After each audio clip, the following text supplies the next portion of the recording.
Hello, Mr. Tubaki. So today I'll be solving option 5 for the blog Discrete Random Variables. And so I'm just going to read the question, go over it in parts, in several parts, and then just explain what I did and my thinking. So option 5, for part B, explain where the problem description you can find the values for trials N and P. So for trials, if we take a look here, once in the bubble, the Giants basketball team played 7 other games one time each. In each game, the Giants have a 60% chance of winning. So 60% chance of winning is already a probability. We're just gonna put it in a decimal form, which is gonna be 0.60 or zero point 0.6, which is the decimal version of 60%.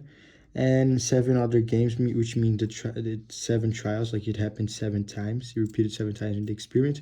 So this is the trials N, 7. And P is probability, it's 60% or 0.6.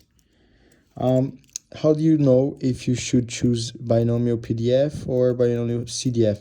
So it's important to know that a binomial PDF is always used whenever we are asked for a specific value, like a certain number that is only one number. Like for example, if they ask what's the probability of Giants winning one game or winning 2 games or not winning games.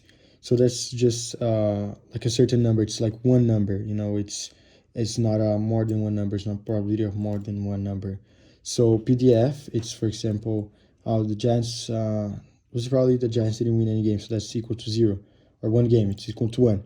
So CDF, it's the opposite, or it's basically the other way. So it's when there is one more value, when it's asking for more than one value. So for example, like Giants win less than 3 games, or the Giant wins more than 3 games, like it's 3, 2, 1, and 3, 3, 4, 5. See, like it's more than one value. So we know that we're gonna use CDF because we're being asked for more than half of the games, which is gonna be value bigger than one number.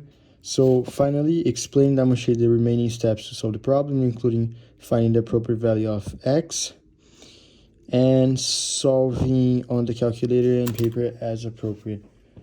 Okay, so we're just gonna take a look here. So find the probability that the Giants win more than half of the games. So as we know, they played 7 games, and so more than half of the games. So half of the games would be 3.5. So more than half of the games would be like 4 games. And or it's like this. So basically 4 games is kind of half of it, or a little bit more than half. It's just so we're gonna use a whole number, so it makes it better.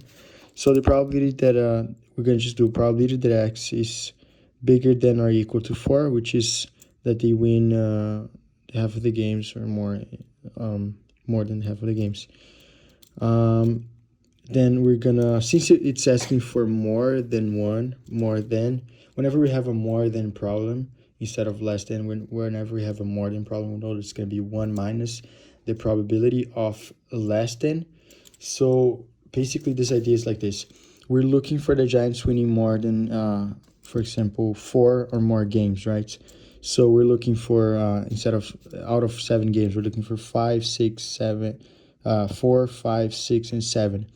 So however, the calculator cannot do more than problems, and so we gotta transform that into less than. So basically what's gonna happen is I'm just gonna kind of rearrange the formula to know. Basically, let's suppose we have like a table of 7 games.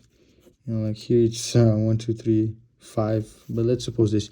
So we want to know like this. It's more than. We want to look this side. However, the calculator only shows this side, so that's what we're gonna do. We're gonna find this side and take it out of 1, because all the probabilities together are gonna sum up to 1. So if we take 1 minus that probability, that's gonna give us this probability, which is what we're gonna wanna find.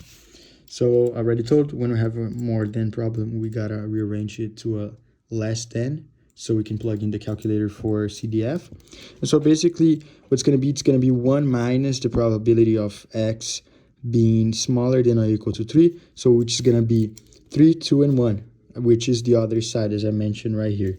We want to find this, and we're just gonna find this and take it out of 1, so we can find this, which is more than half of the games. So then we're gonna just put in the calculator here.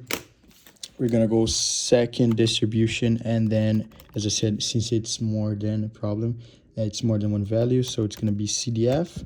The trials is 7. The number of games are the repeating times in an experiment.